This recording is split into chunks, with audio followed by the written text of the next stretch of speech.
All right, now let us continue with example 9. Previously, we have seen what is phasor diagram, how to sketch phasor diagram for 6 different types of a circuit, including a pure R, pure C, pure L, RC, RL, and RCL.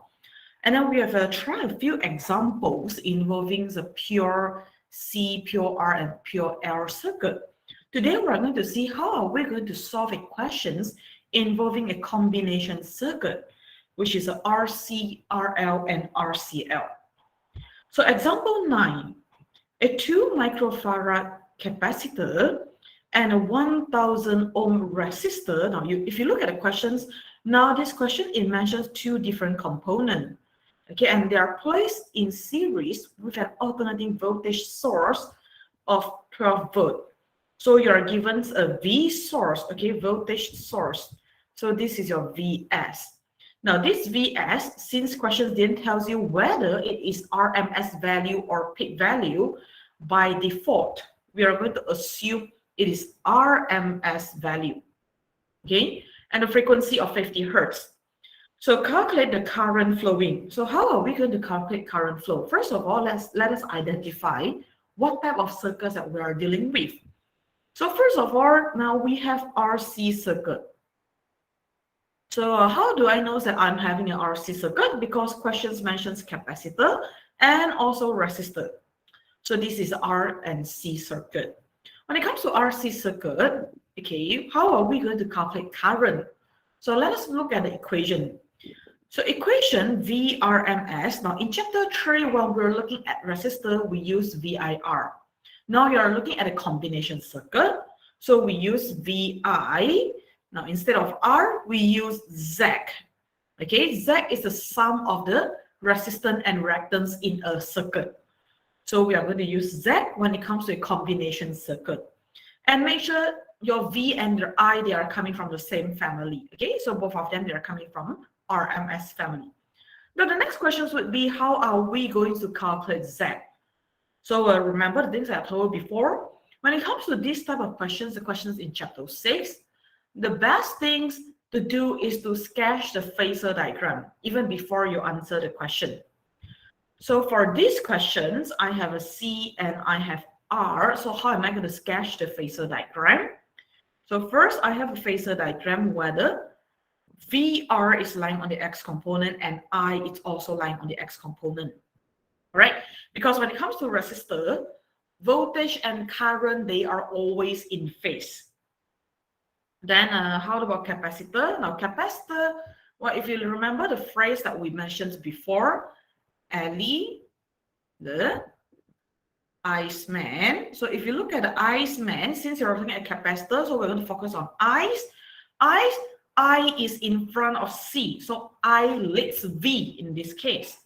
So when it comes to I leads V, where should I sketch my VC? The VC should be heading downwards. Okay, we're assuming we have a pure capacitor here, a nice capacitor, ideal capacitor. So VC lags behind I by 90 degrees. That is the ideal situation. Okay, that is the ideal situations, the best conditions that we can have. If your capacitor is not pure, okay, it is being affected by, it has an internal resistance or and so on, then the angle would be less than 90 degrees. Okay, it is not the most efficient condition. If it is the most efficient condition, then the angles between I and V is always 90 degrees. So we have a VRI and VC here, okay? And since we want Z in our calculations, let us transform it into a phasor diagram that contains Z. So, okay, before that, let me sketch where is my Vs. So this would be my Vs. So I and R on the X component. So I have a R on the X component. So XC is pointing downwards. Therefore, my XC is also pointing downwards. So the Z is somewhere in between them. Okay, this is my Z. So this is my phase angle. Now that I have the phasor diagram, I can now solve questions A. Now, of course, you can always show this diagram before you answer questions A, B, C. Okay, dalam exam, apa yang Anda boleh buat, you write down the questions number, and then you sketch the phasor diagram. Okay, and after that, you list down the information that you have. That is always a good habit, even before you solve the question. And after you list down the information, after you draw the phasor diagram, then you label the questions, you answer the questions A. Okay, barulah kamu menjawab soalan A. Nothing's wrong with that. Okay, in the exam, we will mark according to your label. Okay, as long as it hasn't labeled it, anything you write outside the label, okay, we won't take it into consideration. All right, we won't give it mark. So we will mark it according to your labeling. So make sure you label it nicely, correctly.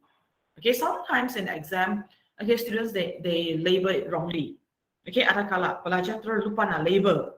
And what happened? For example, questions A, maybe it asks you to calculate VC. Now this is an example. Okay, soalan A minta anda kira VC. Questions B, it asks you to determine VR. Okay, but now what happens is that students, they just calculate V without labeling. Aha, apa yang terjadi? So you didn't label A, you didn't label B. What you are doing in your calculations also, you didn't include the subscript. You just label as V. Now in that case, what is going to happen?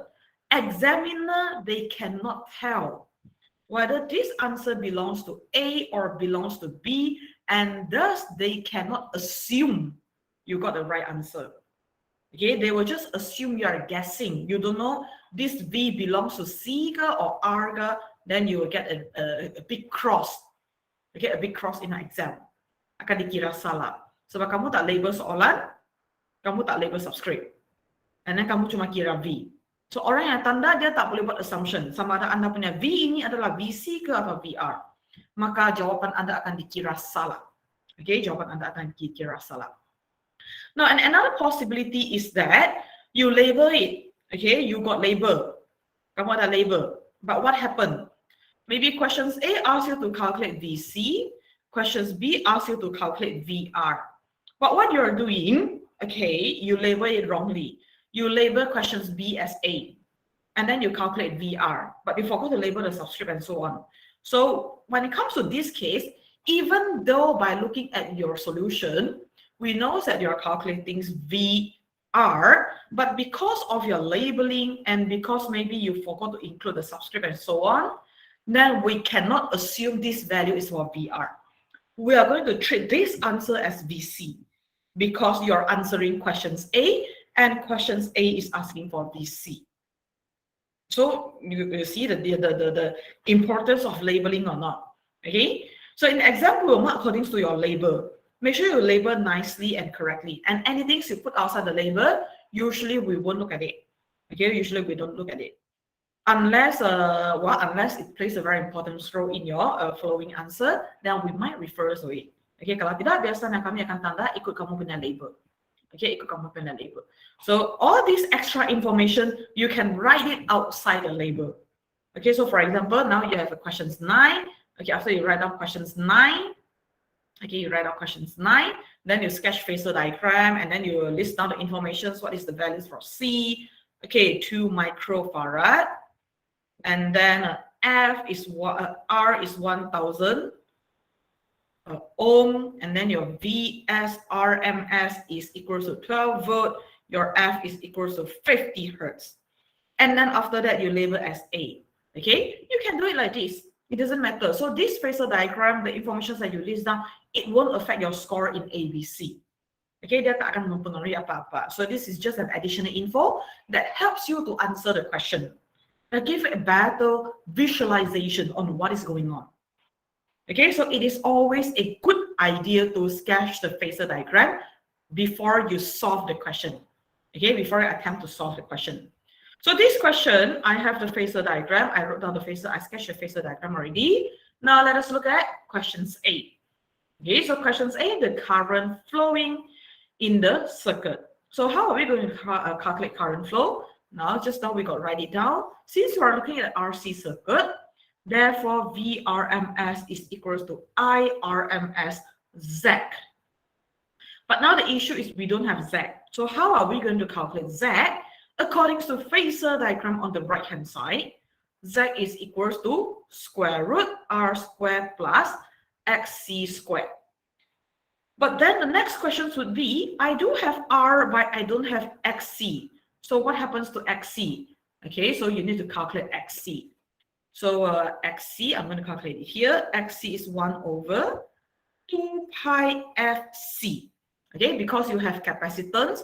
So when you have capacitance, it means you should be able to calculate reactive, okay, capacitive reactance, which is XC. So plug in the value, okay, substitute the value into the equations. Then your XC should be equals to 1592 ohm. Okay, 1592 ohm. So, okay, I'm going to rewrite it here so that you can see it in a more tidy way. So Z equals to square root R squared plus XC squared. And XC equals to 1 over 2 pi FC, which is equals to 1592 ohm. Now, of course, in your exam, you need to do the substitution. Okay, but when I'm showing you, I'm skipping the substitution to save time and also to save the space. And then once you have XC, then you can proceed to calculate Z. So Z equals to, okay, you have a 1000 square plus 1592 square. So Z is equal to 1880 ohm. So now that you have all of the information that you have, now you see I'm doing one circle. From the general equations that can be used to calculate RMS value, I then proceed to, okay, I know I need to find Z. And then after I form equations for Z, I know that I'm missing the XC. So I add in another step called XC. Once I obtain XC, I now go back, okay, I go back to Z, and from Z, I go back to VIZ. So you see, it is a circle. That is how we solve question. From this question, from the final question, which is a current here, I try to identify the equations that can be used to solve it, to solve this question. And if there's any missing information, okay, then I write down another equations that can be used to calculate the missing information. Once I got the missing information, I then come back to the original question. So eventually it will form a circle. Okay, cara kita jawab soalan, actually dia adalah satu kitaran. Kamu tengok soalan, tengok dia minta apa. Dia minta apa, kamu bagi dia equations apa. Dan daripada equations ini, kamu cuma tengok, adakah semua maklumat kamu ada. Kalau tak ada, baru kamu tengok equations apa yang boleh digunakan untuk cari maklumat yang hilang. So kalau dah dapat, kita patah balik. So dia akan bentuk satu bulatan, satu kitaran yang lengkap. That is the technique in answering question. Okay, cara, teknik kita menjawab soalan. So now that you have Z, okay, I'm going to rearrange the equations. IRMS equals to, okay, okay, this should be the VS RMS because I'm looking at the whole circuit, the circuit as a whole. So the source, therefore, is VS RMS over Z. So I is then equals to 6.38 times 10 to the power of negative 3 ampere. So that is the answer for questions A. Questions B, okay, questions B, now it's asking for the voltage across capacitor.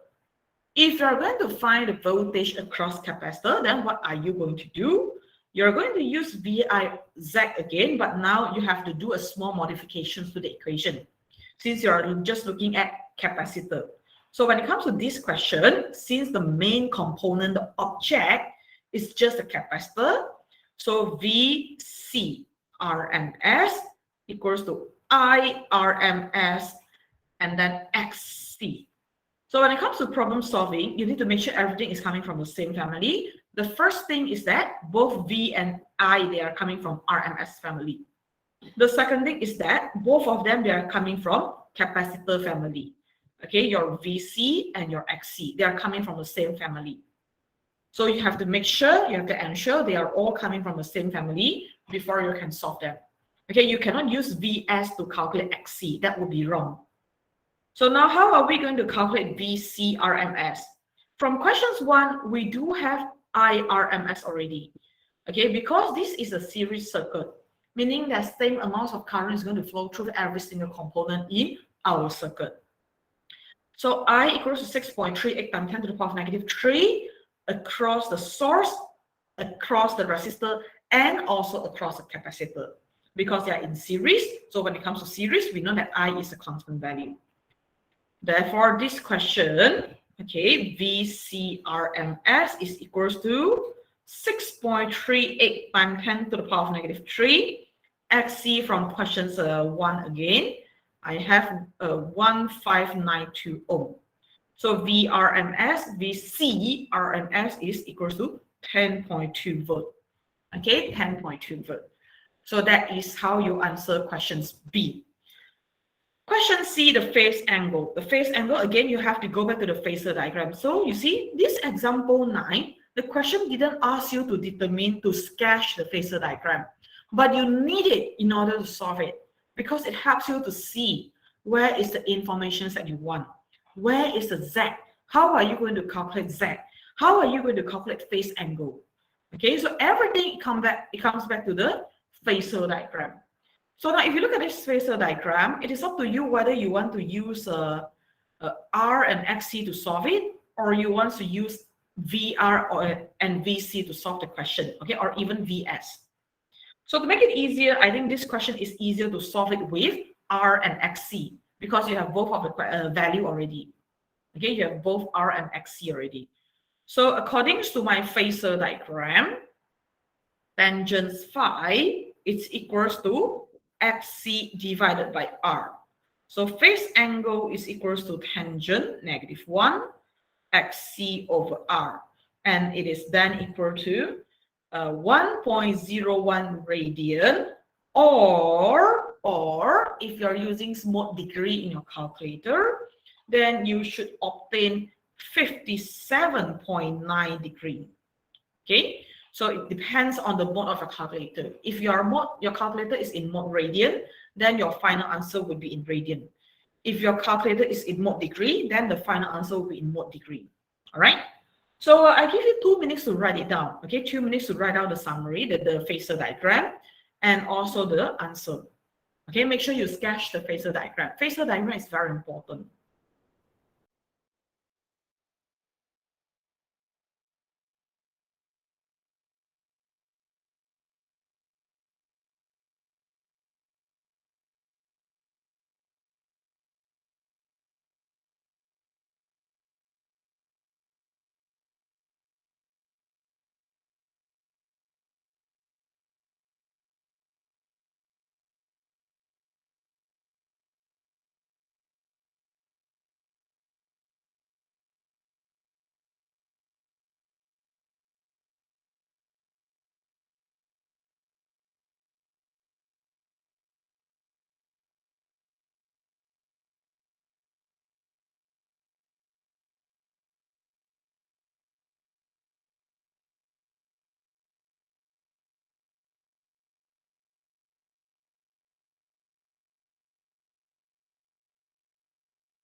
Okay, so I hope you're okay with these questions. If you can understand these questions, then basically example 10, 11, 12, you should be able to answer it because they are using the same concept. Okay, now example 10. Example 10, a circuit consists of a capacitor which connected in series with a lamp. Okay, now the key point is the lamp. Lamp, it uses up energy. When it uses up energy, we are going to treat it as a form of resistance in our circuit. So lamp is acting as a resistor in a circuit. So a circuit consists of a capacitor, of capacitance. So this is your capacitance C. Okay, it's connected in series with a resistor of 2.5 volt. Okay, so this 2.5 volt is your VR and RMS. Okay, VR RMS. And then 0.3 ampere and 50 hertz source. So this one belongs to source. Source, it has 0.3 ampere IRMS, 50 hertz, that is the frequency of the source. Calculate the reactance of the capacitor and the resistance of the lamp. So how to calculate reactance of the capacitor, Xc? So Xc is always equals to 1 over 2 pi Fc. Okay, you cannot use VIXc because you don't have the voltage across capacitor.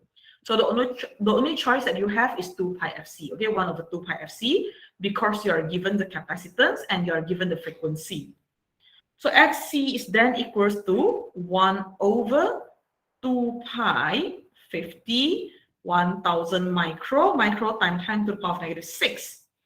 Okay, so it is equal to 3.18 ohm. Okay, 3.18 ohm. Then how about the resistance?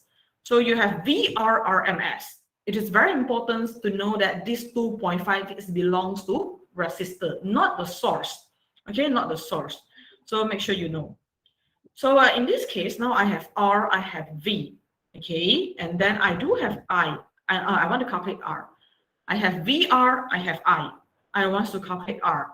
So the choice that I can use is VRRMS equals to IRMS R. Rearrange equation. R equals to VRRMS over IRMS. So which is then equal to, okay, now this is 2.5 over 0.3. So I have 8.33 ohm. Okay, 8.33 ohm. Questions B, the impedance. Okay, now when it comes to impedance, once again, we're going to need Phasor diagram. So again, you have a resistor. Okay, so this would be your R, and then you have a capacitor, which is Xc. And then my Z is somewhere here. Okay, my Z is somewhere here. So this is the phase angle. So R and Z. Okay, R and Z and Xc. So now we want to calculate Z. How are we going to calculate Z? By looking at this diagram, Z is equals to square root R squared plus Xc squared. All right. So R squared and Xc squared, okay, both of the value, you have it from questions A already. So it is equals to, okay, square root, okay, you plug in the value, okay, sendiri masukkan nilai, and Z is therefore equals to 8.92 ohm. Okay, 8.92 ohm. So that is the answer for questions B. Question C. Question C, question is asking for the voltage of the source. Now the keyword is a source, meaning that what you want to calculate right now is VS RMS. Okay, so questions give you VR. You want to calculate VS. How to calculate VS? When it comes to source, okay, VS RMS is equal to IRMS Z. Source and Z, they are coming from the same family. Okay, they are coming from the same family. So if you want to calculate source, then you use Z in your equations. So in this case, now I have I is equal to 0.30. Z from previous question is 8.92. Therefore, my V source is 2.68 volt. The following questions D, now ask you to calculate voltage across the capacitor, meaning that it's asking for VC RMS. So now you see, you got 3 different V in this question.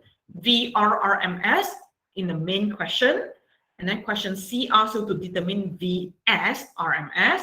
Questions D asks you to calculate VC RMS. So VC RMS, How are you going to calculate it? Okay, you have two choices. Okay, kamu ada dua cara, and actually three choices, I think. Okay, two. Okay, two. So I, okay, equals to I Rms XC. That is the first method. Okay, the first method that can be used to calculate VC RMS. So it is then equals to 0.30, and then your XC is 3.18 from questions A. And therefore it is equals to 0.95 volt. Okay, 0.95 volt. Now another method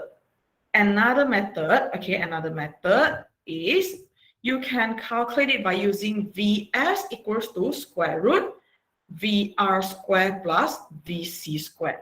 Then you just rearrange the equation, and eventually you should obtain VC equals to 0.95 volt as well. So you have two choices, two methods that can be used to solve questions D. Okay, soalan D Anda ada dua cara yang boleh diguna pakai. Satu adalah berdasarkan phasor diagram. Okay, because when it comes to phasor diagram, you have VR, and then this is your I, and this is your VC. And here is your Vs. So from phasor diagram, we obtain this equation, which can be used to calculate VC. Okay, now questions E. Questions E explain why the total between the voltage across the capacitor and the lamp is not the same as the source voltage. If you calculate total, V total is equals to VR plus VC. But when it comes to V source, you cannot straight away add them up. Okay, you cannot just sum them up. Why? Because there is a phase difference in your voltage. Because the VC is lags behind the current, and also it lags behind the VR. Thus, when it comes to V source, the way you calculate V source is VR squared plus VC squared. Okay, so they are not the same. V total is not equals to V source. Okay, why? Because VC lags, behind VR. Okay, VC lags behind VR, and thus it is not in phase. So VC is not in phase with VR. So that is how you explain it. The main reasons why they are not the same, because you cannot just add them up. Okay, you cannot just calculate the total. If you calculate the total, if you just add them up, means that you are assuming both VR and VC, they are in phase. So according to the phasor diagram, because they are not in phase, how you're going to calculate Vs, V source is like this. You need to use a square root VR squared plus VC squared in order to calculate it. Okay, and the main reasons why, that is because they are not in phase. That's it. That is how you explain. Okay, explain why. So why?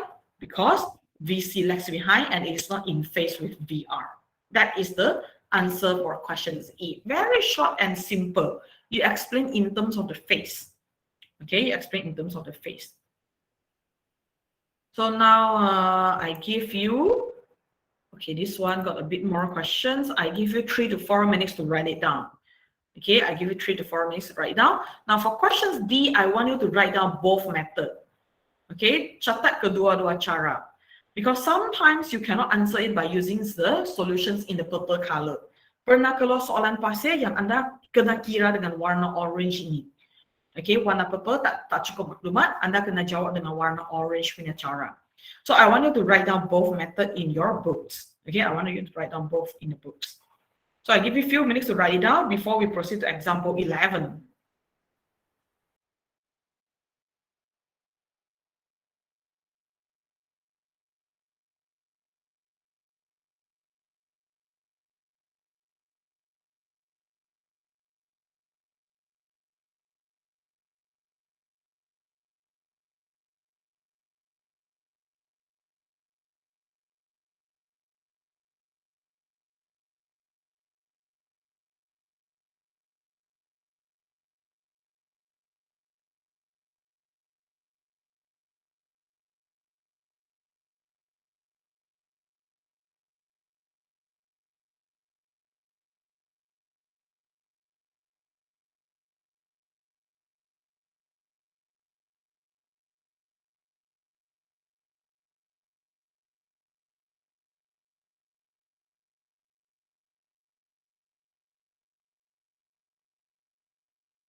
All right. So now let us proceed to example 11. Example 11 is being very nice to use because why? Because it gives you the diagram straight away, and from the diagram, you know that this is a RCL circuit. Okay, daripada diagram terus Anda tahu ini adalah liter RCL. Okay, this is the RCL circuit. Okay, so based on the RCL series circuit in the figure above, the RMS voltage across RL and C are shown.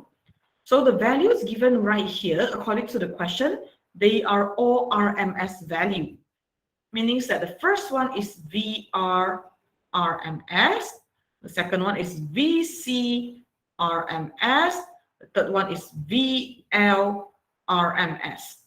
Okay, so you are given the RMS value for all these three components. And then with the aid of the phasor diagram, so these questions, it asks you to sketch the phasor diagram, so you don't have to do it separately now. Okay, you can straight away draw it in the questions A. So how to sketch the phasor diagram? So first of all, now let us begin with the I. Okay, we always begin with I because I will tell us where is our VR, VC, and VL. So this is your I. So now we have three components right here. When it comes to resistor, we know that VR is always in phase with I. Therefore, my VR is also lying on the X component. When it comes to VC and VL, you have to be extra careful with the length because the length of the vector, it represents the magnitude. If you look at the diagram, okay, L and C, L is much larger. The VL is much larger compared to VC. Therefore, when you sketch phasor diagram, your VL should be much longer than VC. Okay, so this is your VL and then VC. Okay, VC is shorter. Why? Because according to the magnitude given, okay, according to the magnitude given, VC is smaller than VL. So that is not the ends yet, okay, because now you have VL and VC, they are lying on the same axis. So you want to find the net value between VL and VC. So you can draw a separate diagram or you can put it in the same diagram, but I will encourage you to use a different color pen or pencil. Okay, you draw it here. Okay, you put it here. So this is your VL minus VC. Okay, the red color arrow. That is your VL minus VC. I know it's VL minus VC because VL is larger than my VC. And then after that, I will have a resultant, okay, the source, the VS right here. Okay, the VS. So this is my VR, and then this will be my V source. So this would be the phase angle. So that would be the complete phasor diagram. Okay, that would be the complete phasor diagram. And well, it would be a good idea to put a dotted line. Okay, the height of the VS must be same as the VL minus VC. Okay, the height, and then the width, the length should be equals to VR. Okay, dia mesti sama panjang. Sama panjang dengan VR dengan sama panjang dengan VR tolak VC dipaksi Y. Okay, so that is your resultant. So you put a dotted line, okay, the dotted horizontal line and the dotted vertical line to indicate, to show that you understand how to sketch a proper right phasor diagram and what is the relationship between all these vectors in your diagram. Then of course, the directions of rotation. Okay, the directions of rotation. So now with the aid of phasor diagram, determines the applied voltage. Applied voltage is also your source voltage, your Vs, and the phase angles of the circuit. So by looking at this diagram, my Vs is equals to, well, Vs is the Pythagoras, okay, and then VR and Vx, VL, what is their relationship? Now, you have one lying on the X component. So square root VR squared plus you have two lying on the Y component and they are pointing towards opposite direction. Therefore, VL minus VC squared. That is how you calculate V source or the applied voltage. So it is equals to square root. You're given all of the values. So basically you just write it down, 153 squared and then 314 minus 115 squared. Thus, your Vs is equals to 251 volt. Okay, 251 volt. How about phase angle now? By looking at this diagram, this is your phase angle. Phase angle can be calculated by using Vs and then a Vc and VL. Okay, the one in the red color. Or you can also use the one in the purple color, but that would be a bit hard, I think. Can or cannot? Yes, can. Okay, you can also use the one in the purple color. So it is up to you whether you want to use sine, cos, or tangent. Okay, you want to use VR, VS, or VL minus VC. Okay, you can calculate by using these three components. It is up to you which one you want to use. Okay, so right now I think it will be easier if I use tangent. Tangent phi equals to, because VR, VL, and VC, they are the value given. So you don't have to scared whether there's any mistake in your calculations or not. Okay, kadang-kala kalau kamu guna VS yang kamu kira sendiri dan kamu salah kira, dan tangent phi pun markah dia akan hilang. So saya akan cadangkan kita coba cari. Okay, we try to find the equations that we can use with the informations given rather than informations calculated by yourself. Kalau memang tak ada pilihan, barulah kamu pergi pilih VS. Kalau Anda boleh dapat equations yang boleh guna maklumat yang disediakan, then you go for that equation.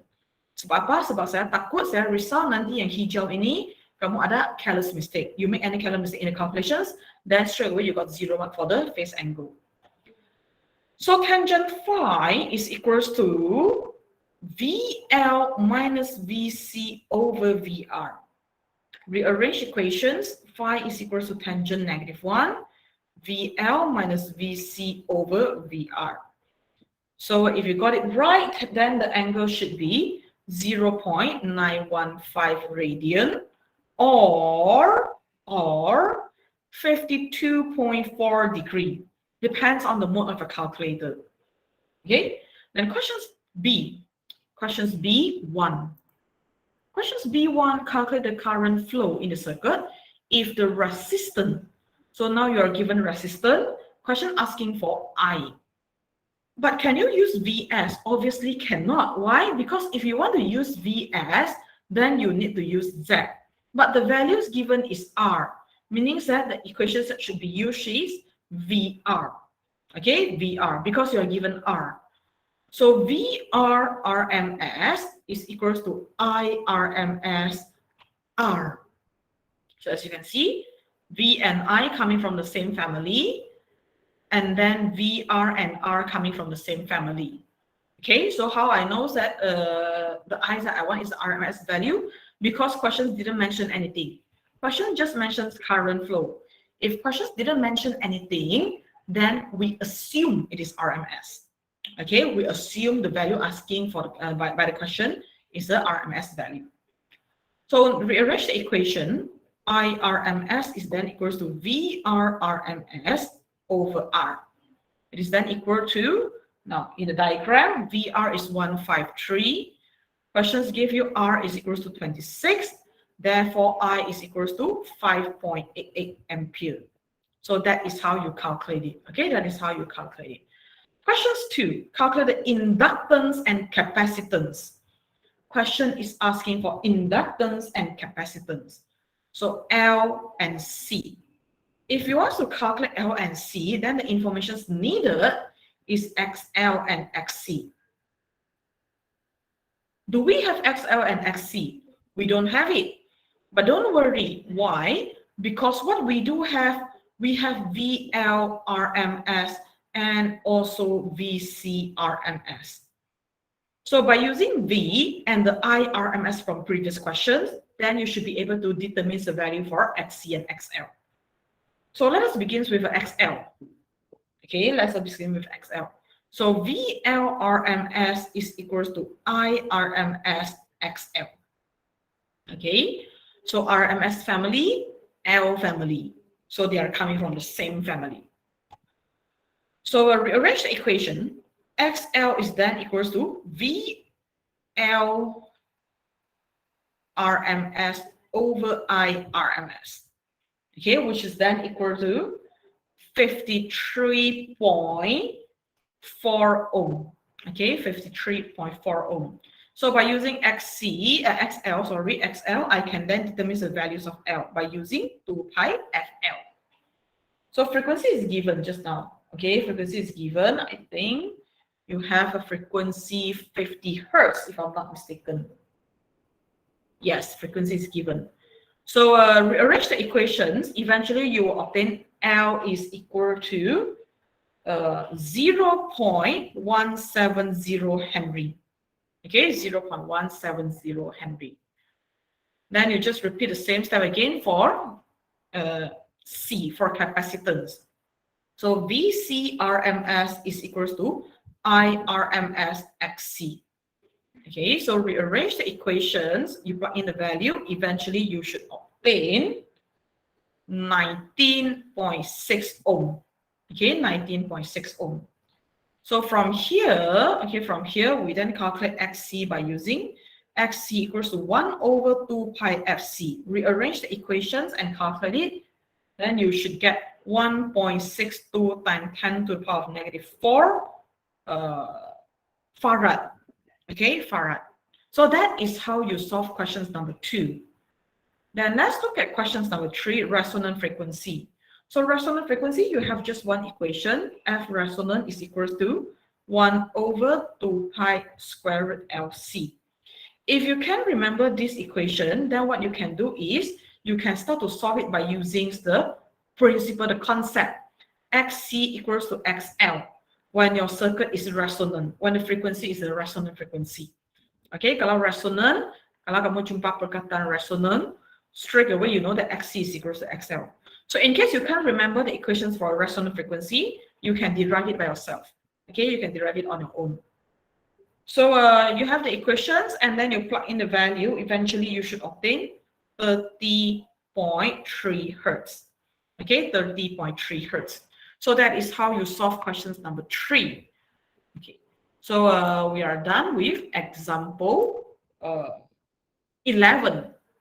Okay, so again, as usual, I give you a few minutes to write it down. Okay, write it down in a tidy way. And also maybe you make a note for yourself. Okay, why sometimes I use Z, sometimes I use R.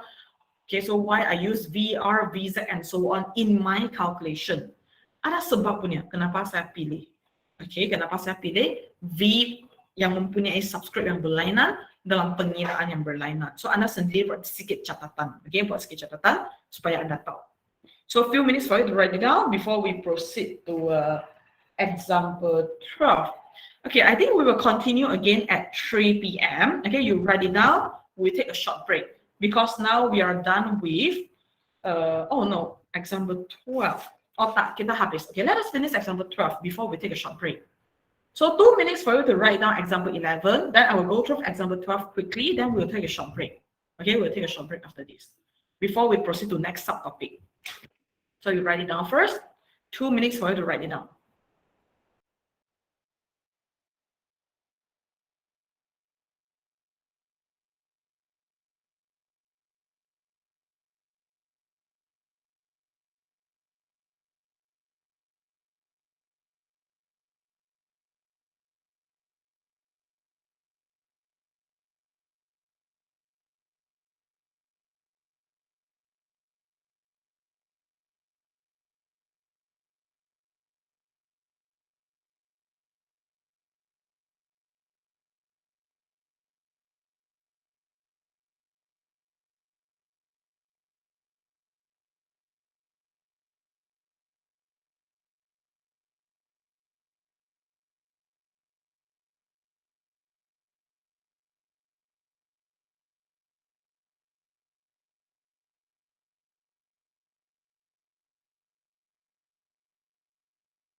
Okay, so now let's look at example 12.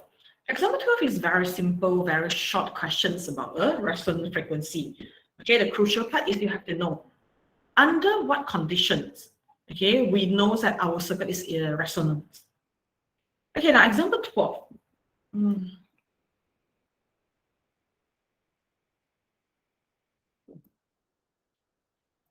A 200 ohm resistor, okay, and a 0.75 Henry inductor and also a capacitor of capacitance are connected in series to an alternating source. okay, alternating source. So this is your Vs. Okay, so the values given right here is your V source and then frequency. And according to the first sentence, we know that this is a Rcl circuit. Because of what? Because you are given resistor, inductor, and also capacitor. Okay, and also capacitor. So questions A, calculate the inductive reactance and the capacitive reactance when resonance is occurred. This is the keywords in questions A, the most important terms in questions A. Why? Because according to this statement, we know that Xc equals to XL. Why is it important to know Xc equals to XL? Because you don't have enough information to calculate Xc. You don't have capacitance. You cannot calculate capacitance. But question is asking for capacitive reactance. So you cannot calculate Xc. Okay, you don't have Xc, you don't have C. So you cannot calculate it. But what you know is that Xc is equals to XL, and XL, yes, we can calculate it because we do have enough information, which is equals to 2 pi FL. We have frequency 600 and we have L inductance 0.75 Henry. Therefore, Xc equals to XL, it is equals to 2 pi times frequency, which is 600, times L 0.75. Okay, and it is equal to 2.83 times 10 to the power of 3 ohm. So that is how you answer questions A. Even though you don't have capacitance, but you can calculate Xc by using this relationship. Xc is equals to XL. And then you determine both by using 2 pi FL. And then in questions B, now then you can calculate capacitance C by using Xc from questions A. So Xc is equals to 1 over 2 pi Fc. Xc from questions A is 2.83 times 10 to the power of 3. It is equals to 1 over 2 pi. F is 600 and then C. Rearrange the equations and eventually you should obtain C equals to 93.8 times 10 to the power of -9 farad. Okay, so that is how you solve it. Okay, that is how you solve it. And now let's look at question C. Okay, so questions B, we are done. We got a capacitance. And then question C is asking for the impedance. Now it's asking for impedance again. Let us look at the Phasor diagram. Okay, let us look at the Phasor diagram. So impedance, how are we going to solve it? Okay, so impedance, first of all, we have R lying on the X component. And then we have XL and XC. Okay, XL and XC. By looking at this diagram, okay, now, since I don't know, where should I put my Z? Well, actually, I do know. How do I know? Now, you look at the questions A again. It tells you now this is a resonance circuit. If it's resonance, then Xc equals to XL, meaning that XL minus Xc is equals to 0. In this case, Z is equals to R. Therefore, my Z is now lying on the X component, meaning that question C, my Z is equals to R, okay, which is equals to 200 ohm. Now, in case you don't know, okay, in case suddenly you are blank, you don't know how to calculate Z, but what you do know is equation for the general impedance question, which is Z equals to square root R squared plus XL minus XC squared. If this is what you remember, what you memorize, of course, you can use these equations to calculate Z. Okay, you're still going to get the same answer. Why? Because if you use XL minus XC, it's still going to give you 0. So eventually, you will get the same equation, Z equals to R, which is equals to 200 ohm. Okay, which is equals to 200 ohm. Then how about D? So D, now you want to find the current flow through the circuit. You want to look at the whole circuit. Okay, the whole circuit, not at any particular component. Meaning that we are going to calculate it by using Vrms, okay, V source, V apply RMS equals to I RMS Z. Okay, Z. We use Z because now we are looking at the whole circuit.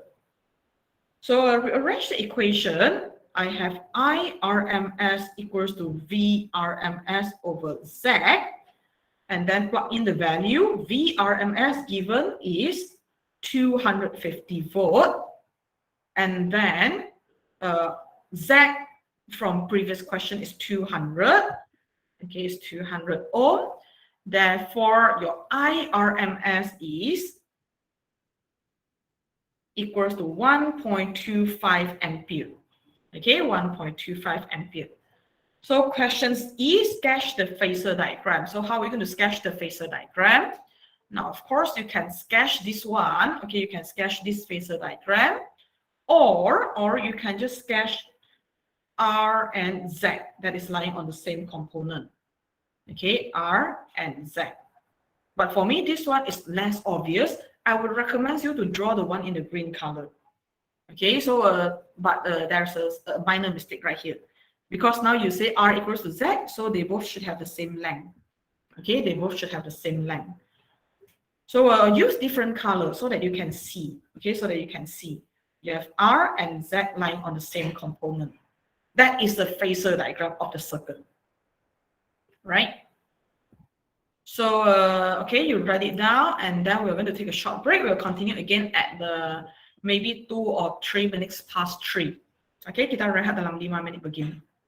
So, kita akan sambung balik kejap lagi. So, for those who just entered the class, you can go through this one first, because I forgot that your class haven't discussed example 12 yet. Okay, kelas kamu belum bincang. Saya cuma bincang dengan satu grup lagi. Grup ini belum lagi, tak apa. You go through this one first. If there's anything you don't understand, you may ask. All right. So take a short break. We'll continue again at the 2 or 3 minutes past 3.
Ini yang baru masuk punya Anda catat jawapan dulu, nanti selepas 1 atau 2 menit saya akan go through the solutions again quickly with you guys.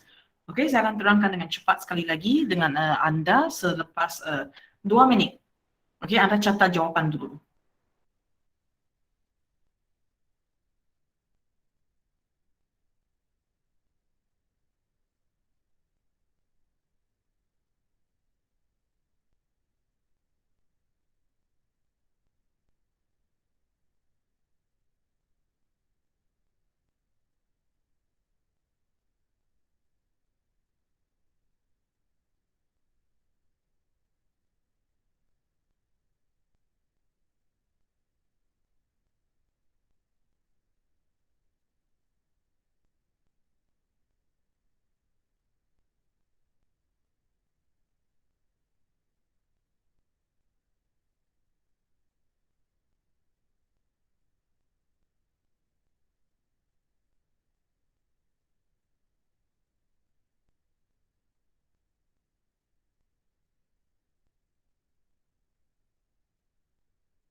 Okay, so for those who just entered the class, I'll go through it quickly again with you guys, see what is going on in this example 12. So in example 12, okay, dalam example 12, first thing, if you look at the questions tells you now you have a resistor, an inductor, and a capacitor. They are connected in series to an alternating source 250 volt and 600 hertz. So obviously, this is a Rcl circuit because you are given 3 components in the questions and they are all connected in series. And then this 250 volt, it belongs to source, which is your Vs. It does not belong to resistor, it does not belong to inductor, and it also does not belong to capacitor. Okay, so it is belongs to the source.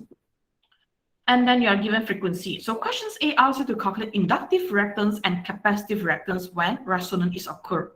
If you look at these questions, while inductive reactance, you can calculate it without any issue because you have inductance and also the frequency. But when it comes to capacitive reactance, you cannot calculate it because capacitance, the value is just an unknown C. You're not given the value. But the key point in this question is that it tells you now resonance is occurred. What you do know is that when resonance is occurred, XC is equal to XL, meaning that, okay, it means that what you need is just the values of XL. Then straight away, you will get the value for XC as well, because at resonance, they are equal. Okay, so now you calculate XL by using XL equals to 2 pi FL, and therefore you obtain a value which is 2.83 times 10 to the power of 3 ohm for the both of them, XC and XL. And in questions B, now it asks you to calculate capacitance. Okay, so once you have XC from questions A, you can then calculate C without any issue by using XC equals to 1 over 2 pi FC. So plug in the value and rearrange it. Eventually, you will obtain the answer. C equals to 93.8 times 10 to the power of -9 farad. Question C, now the question is asking for impedance. Okay, so at resonance, the first things we know is that Z is equals to R. Okay, by looking at this Phasor diagram as well, you will know. Why? Because now you sketch the Phasor diagram.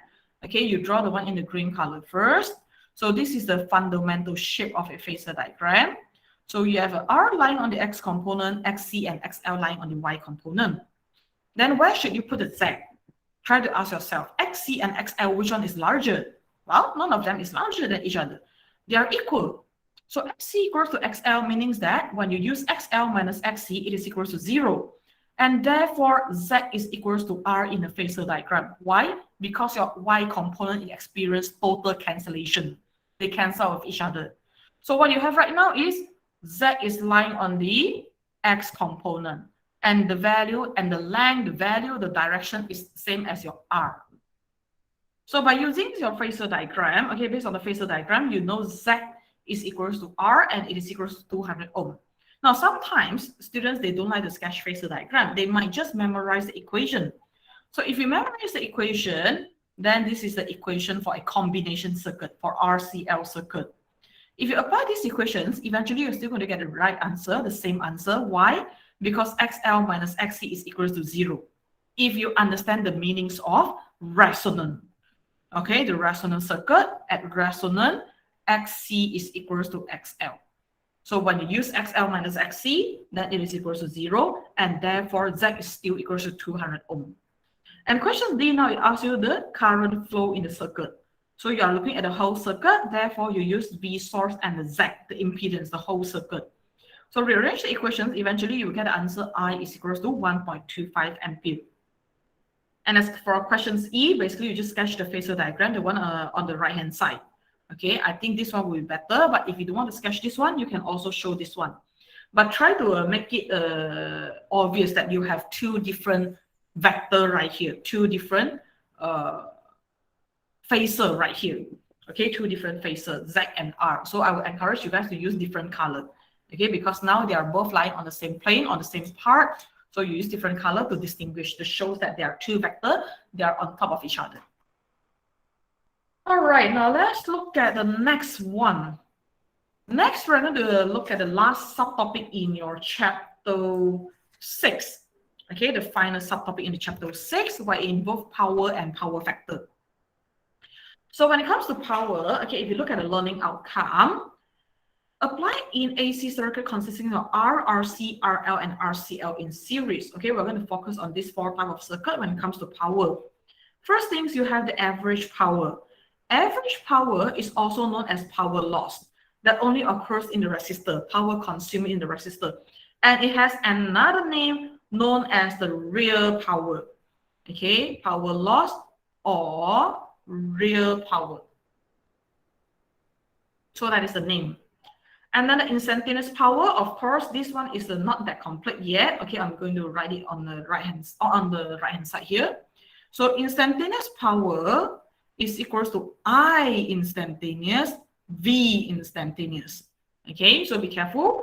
So you have two different power instantaneous. One is for R circuit, and then the other one is for a C or L. Okay, the instantaneous we have just for these three examples. So when it comes to R, okay, we have derived it in the lecture previously. So P is equals to, P instantaneous is equal to I naught V naught sine square omega t. That is the equation for R. When it comes to C or L, the equations, the P instantaneous is equals to 1 over 2 I naught V naught sine 2 omega t. Okay, so that is the equation for C or L. So this one is for R. So that is the instantaneous. And then we have a power factor, which is cos phi. Remember, cos phi, this whole thing is known as power factor. And if you look at the equations right here, you have another term known as PA, the apparent power. Okay, PA, apparent power, where we use IRMS and VS RMS to calculate it. It is slightly different than your real power or your average power, where we use IRMS and VRRMS to solve it. Okay, the crucial part is the subscript for V. Once you use the total V, the source voltage in the circuit, because you want to look at the total power in the circuit, including the one that consumed by the resistance and also reactance. And then when it comes to real power, is the only power that you're looking at is the power used, power lost, power consumed, power dissipated in resistor. Therefore, when it comes to real power or average power, okay, you look at what happens inside the resistor only. That is the power that we have in chapter 6. So now let's look at example 13. Example 13, a voltage represented by the equation. So you are given this equation. When you have an equations like this one represents instantaneous voltage. Okay, and when you're given an equations like this, what you should do, always compare with the general equations. So general equation is V equals to V naught. Now, given the function in terms of cos, so V naught cos omega t. Okay, it is very important to know what is the general equations that can be used to obtain the information that can be used in our solution, in our calculation. So it's applied across a pure resistor. Pure resistor of R equals to 20 ohm. So determines the RMS voltage across the resistor. So RMS voltage, very simple. Since you have V naught, by comparisons, you have V peak equals to 15 volt. So you can solve it straight away by using VRMS equals to V naught over square root 2. So it is equals to 15 over square root 2. It is then equals to 10.6 volt. Questions B. Calculate the average power delivered to the resistor. Okay, so now the question is asking for the information in resistor. So what are we going to do? We can calculate P. Okay, P equals to P average equals to IRMS VRRMS. Okay, VRRMS. So it is equals to, now the problem is I don't have I, but what I do have is R. When I have R, I can determine I easily. Okay, by using VRRMS equals to IRMS R. Okay, so IRMS is then equals to VRRMS over R. Okay, so you can plug it into the equation. Okay, masukkan ke dalam equations, then you should obtain VRRMS square over R, and eventually you will get 5.62 watt. Okay, 5.62 watt. So question C, question C. It's asking for instantaneous power, but the key word is maximum instantaneous power that could possibly deliver to resistor. So if you look at the equations that I give you on the right hand side, now you have resistor right here, and it's asking for the maximum instantaneous power. So let us write down the equation first.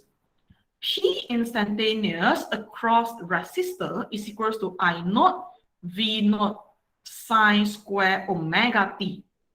When we're talking about maximum value, we assume sine theta is equals to 1. Okay, that is the maximum value. If we're talking about minimum value, then we say sine theta equals to 0. This is if we are talking about minimum value. So since we're talking about maximum instantaneous power right here, so sine omega t square or sine square omega t right here, we assume it is equals to 1. Therefore, P maximum in these questions, in this case, is just I naught V naught. Okay, it's just I naught V naught. So V naught, you already have the equations, have the value from by comparison from the question. So this one is actually equals to V naught square over R. Okay, because I naught, we don't have the value, but what we do know is that V naught is equals to, I naught is equals to, I naught is equals to V naught over R. So you substitute it into the equation, you obtain V square over R. So if you got it right, the answer is equals to 11.3 watt. Okay, 11.3 watt. So that is how you solve example 13. The crucial part, the important part is how do you calculate maximum instantaneous power? What is the assumptions that you have to make when it comes to this question? The assumption is that you assume the trigo part, okay, bahagian trigo, it's equal to 1. So sine square omega t is equals to 1. Therefore, my P maximum is equals to I naught V naught. All right.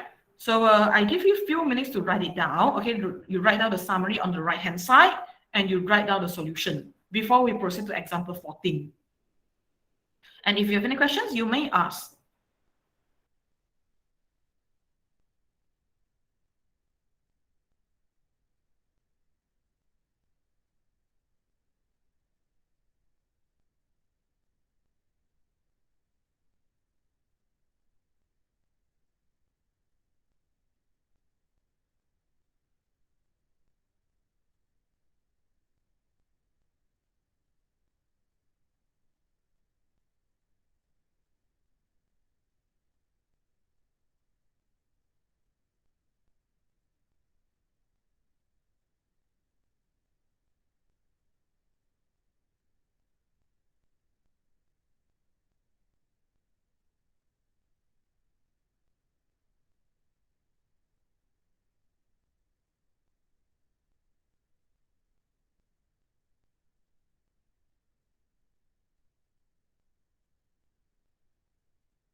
Okay, now let's look at the next example, example 14.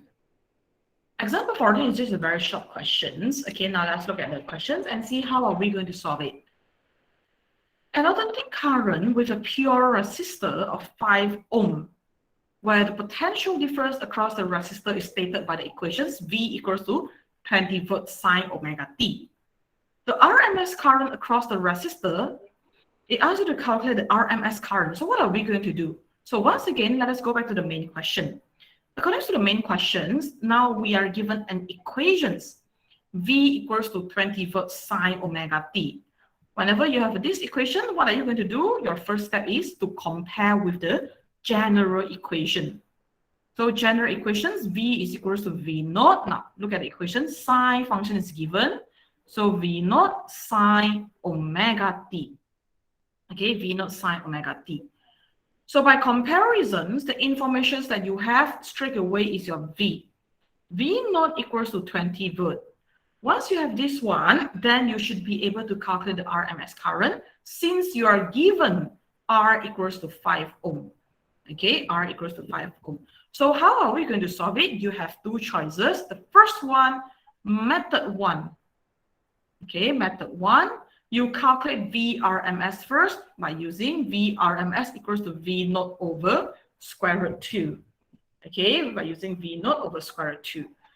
And then, what are you going to do? You calculate IRMS by using VRMS over R. Okay, by using VRMS over R. So plug in the value, eventually you should obtain 2.83 ampere. Okay, you plug in the equations, plug in the value, eventually you should get 2.83 ampere. Method number 2. Okay, so as usual, I'm going to show you both methods. Method number 2, from V naught, you use it to calculate I naught first. Okay, V naught equals to I naught R. So I naught is equals to V naught over R.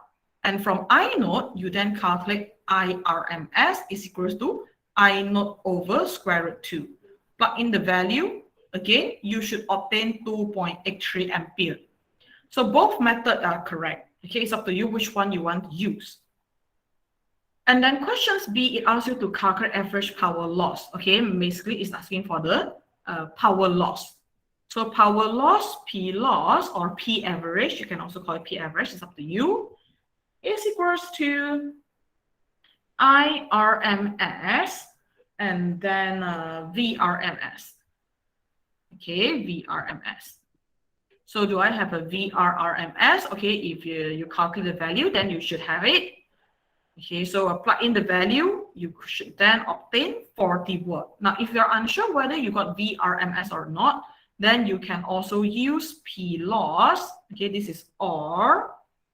Okay, since you have a IRMS from questions 1 and you have a R from the main questions, the value is given. So you can use IRMS square R as well. Tak ada masalah.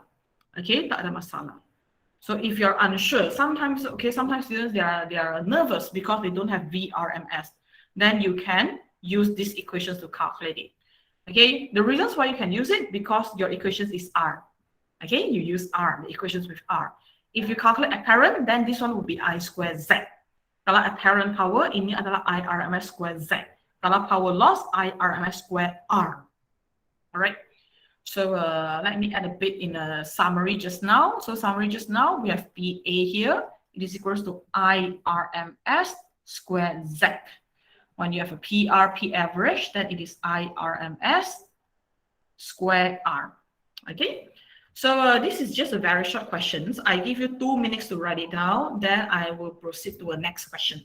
Okay, ini soalan senang dan simple saja. 2 menit untuk Anda catat. Dan kita akan bincang example 15.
All right, now let's look at the example 15.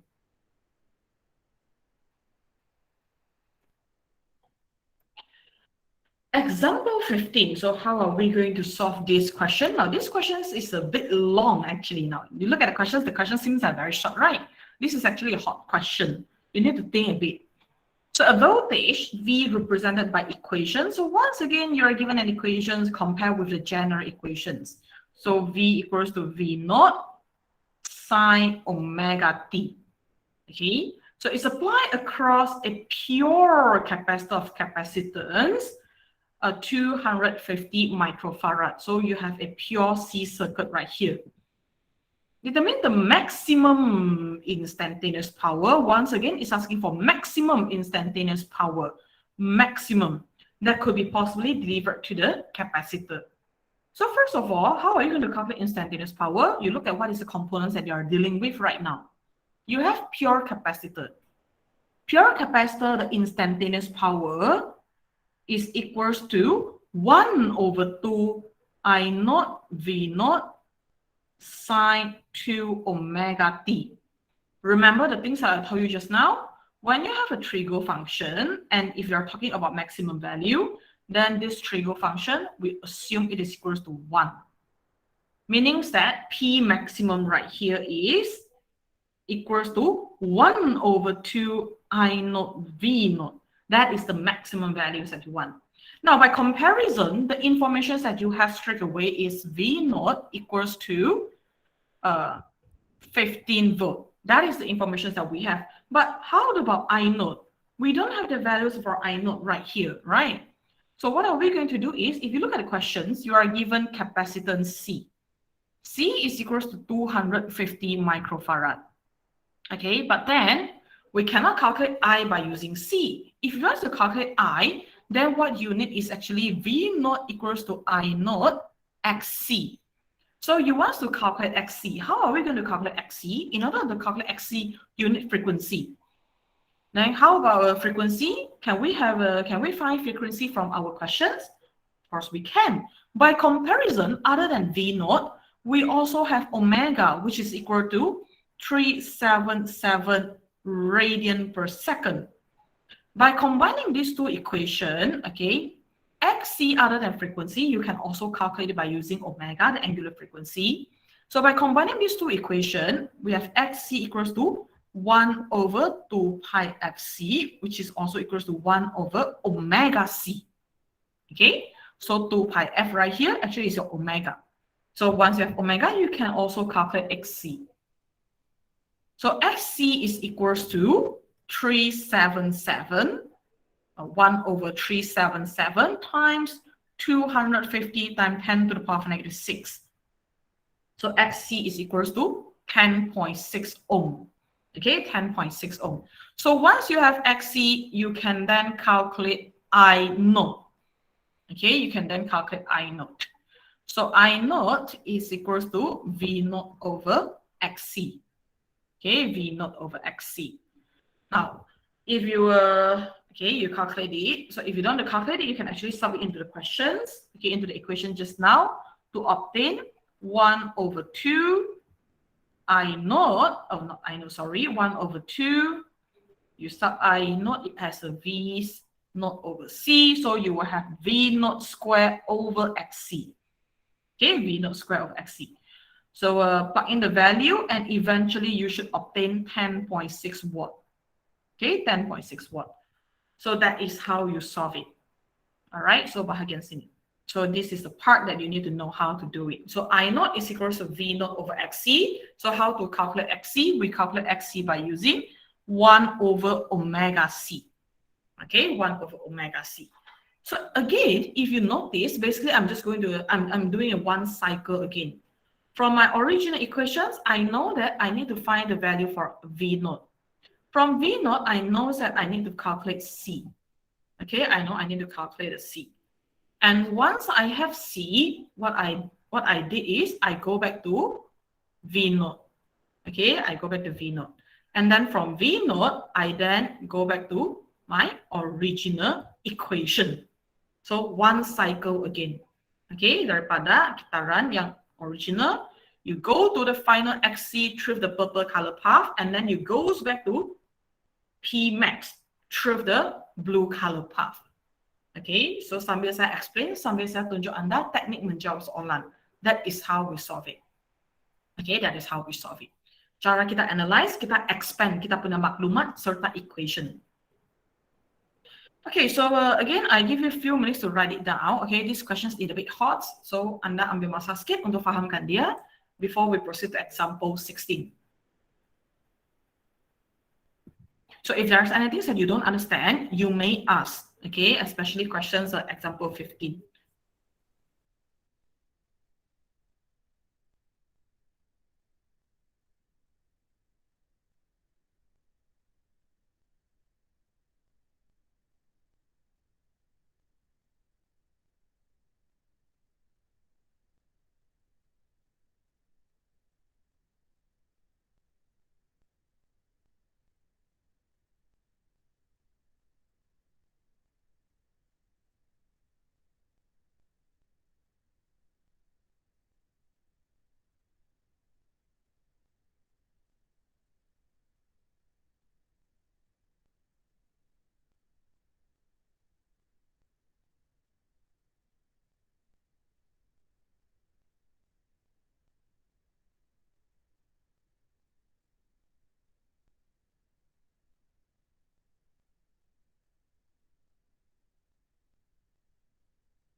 All right, now let us look at example 16. 2 more examples to go, then we are done with chapter 6. Example 16.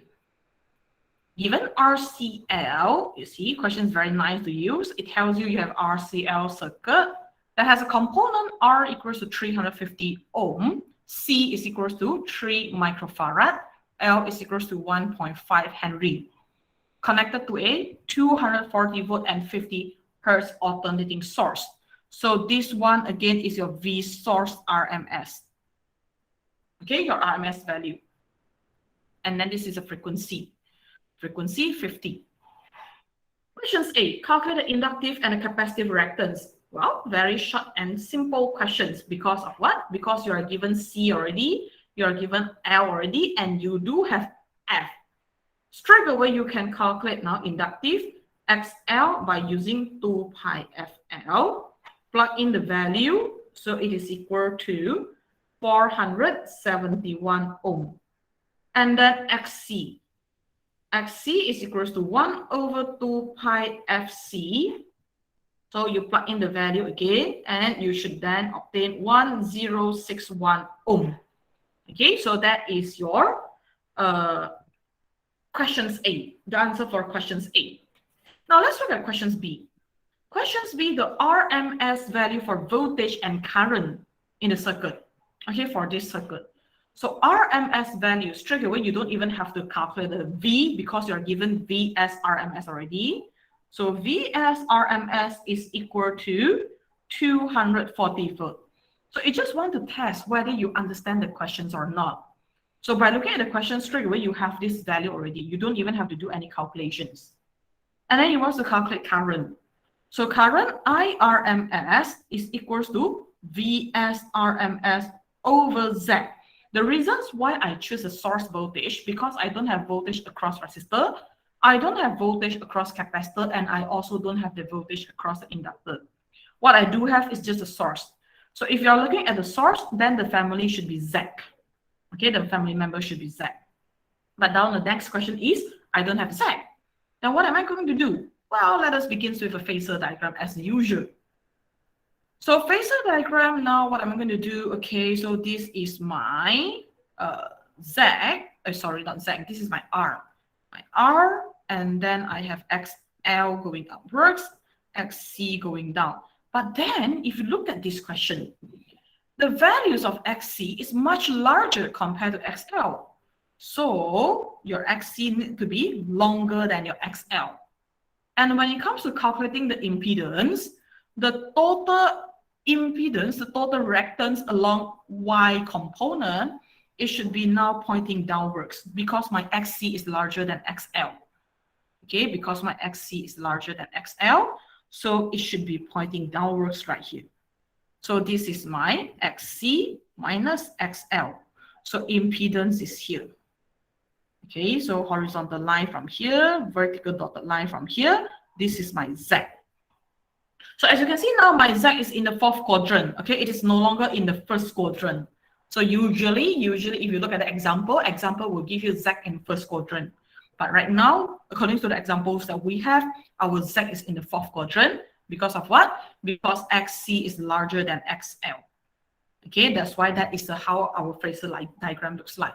So based on this phasor diagram, I know that my Z is equals to square root R squared plus XC minus XL. Okay, XC minus XL. Plug in the value, then you should obtain 686 ohm. Okay, once you have it, you can then go back to the questions. Okay, to the questions. So now it is equal to 240 over 686. So your IRMS is equal to 0.35 ampere. So that is how you solve it. Okay, that is how you solve it. And then question C is asking for the phasor diagram. So basically this phasor diagram, you can draw it in your question C. So in your exam, you can go through the question first, see whether they are asking for phasor diagram or not. If no, then you can sketch it at the early of the equations. Okay, if yes, then you can sketch it right here. Okay, kamu sebenarnya yang tadi ini, okay, yang phasor diagram ini, Anda boleh terus lukis di soalan C. Okay, you can straight away sketch it right here. So go through the question first before you solve it. So once you have the phasor diagram, you can then determine the power factor. So power factor, by looking at the diagram, power factor cos phi. So cos phi is equals to R over Z. Okay, remember this whole thing is phasor diagram, not the angle, not the other things, but the whole cos phi. So it is R over Z. So you have 350 over 686, which is then equals to 0.51 radian. Okay, 0.51 radian. And let me see, what is the angle? 0.51 radian is 29.22 degree. Okay, 29.22 degree or 29.22 degree. So it depends on the mode of the calculator. Okay, unless questions say you must have the answer in a radian. Oh, sorry, this one don't have an angle. Okay, but this one, when you calculate it, okay, this one cos phi. Oh, you don't need the angle, so you don't have the right radian. Okay, so the answer right here is wrong. Jawapan dalam buku Anda tak sepatutnya ada radian. Because cos phi is just a ratio. Okay, it's just a ratio. It shouldn't come with unit. Okay, so you make a bit of corrections. So this one, no unit. Okay, no unit. It is just a ratio. Okay, no unit. Question D. The average power dissipated by the circuit. So now you have three components, but since it is asking for power dissipated, means power used, power lost. Okay, power lost. So power loss, P loss, is equal to IRMS VR RMS. Okay, VR RMS. So since you don't have a VR RMS, what you can do by referring to the phasor diagram, okay, this is not a phasor diagram that we want. Let us draw another phasor diagram for V. VR, I, and then this one is your VL, and this one is your VC. Okay, so your Vs is somewhere here, and this is the phi. So by looking at the phasor diagram, okay, VRMS, VRRMS at the same time is V source RMS cos phi. Okay, the reasons why I use cos phi because you have this value from question C. Okay, from question C. So if you plug in the value IRMS and then VSRMS and the cos phi, straight away you obtain 42.84 watt. Okay, 42.84 watt. Now, if you don't want to use this equation, okay, this is method 1. Let me change the color. This one is method 1. If you don't want to use this method, you can use method number 2, where you can use P loss is equals to IRMS square R across resistor. So you have the value for all of them already. Straight away you can obtain 42.88 watt. So there's a slight difference in the final answer, but don't worry. Okay, don't worry. It's all because of the decimal places used. So that is example 16. Okay, example 16. I give you a few minutes to write it down. All right, after you write it down, then we will proceed to the example 17, which is the last question in this chapter. So you have 2 methods. Make sure to write down both, okay? Because it's a learning process. You learn all of the possible methods. Whether you want to use it or not, it is up to you. Okay, but right now, since you are learning, you write down all of the possible methods.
Okay, so now let's go through the last example, example 17.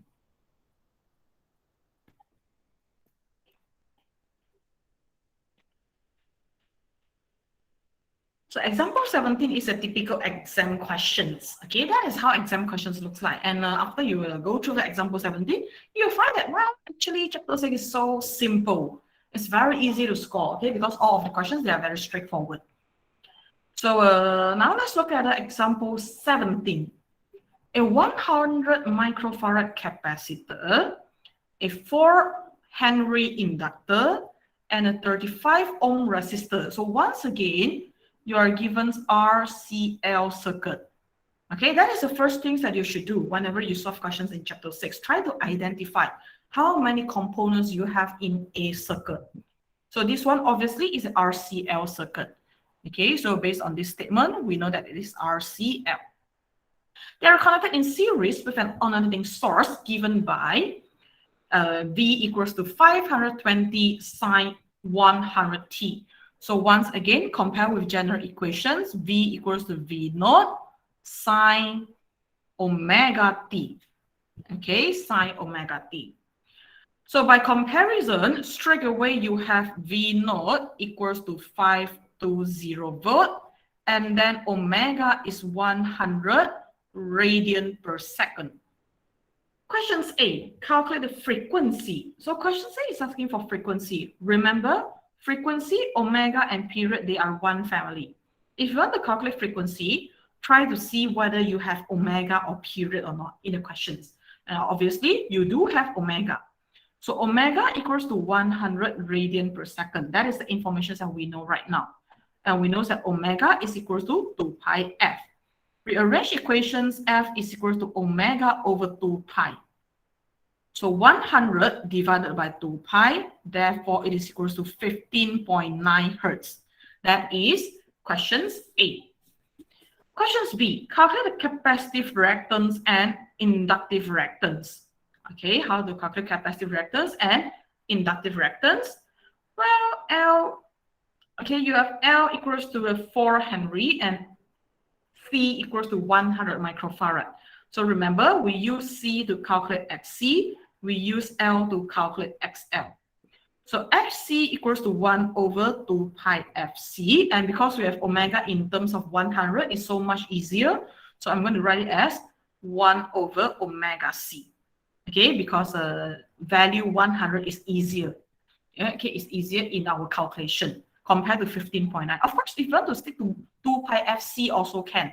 Nothing's wrong, okay? Nothing's wrong. Just that maybe your value will come with few decimal places. Okay, maybe you got 100.01 ke 02 or 99.99, 99.98, so something like that. But nothing's wrong, okay? Kalau kamu nak guna 2 pi f, tak ada masalah juga. Okay, so XC equals to 1 over omega C. Rearrange equations. Okay, do I have to rearrange? No, apparently no. Okay, because now what I want is XC. So XC equals to 1 over 100 times C. C is a 100 times 10 to the power of negative 6. So it is equals to 100 ohm. Okay, 100 ohm. Then XL is equals to 2 pi FL. At the same time, it is equals to omega L.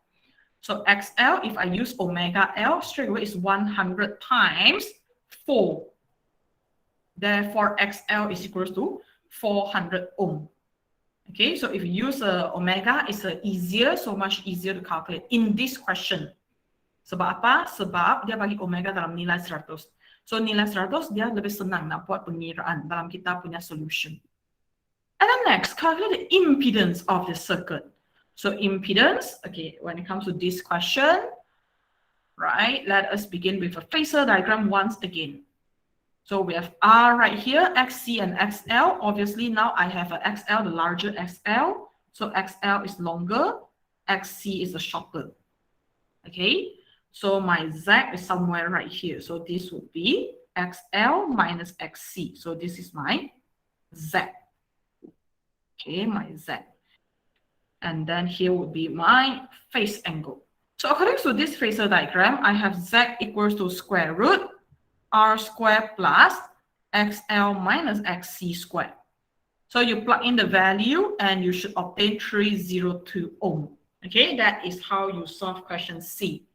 Very simple, just apply the equations. And as you can see, we have done so many examples, altogether 17 examples.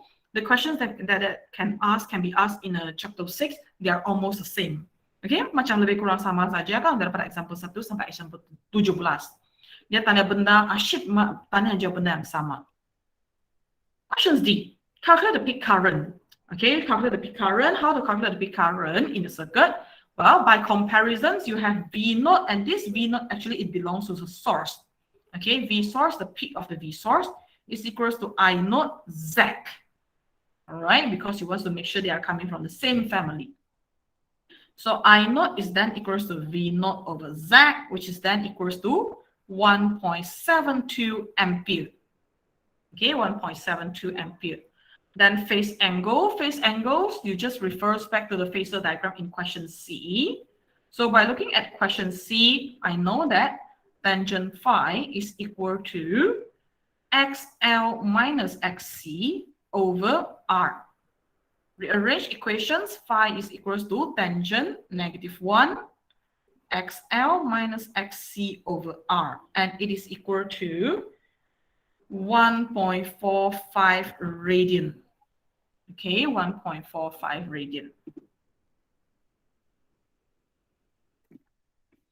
So 1.45 radian at the same time is equals to 83.08 degree.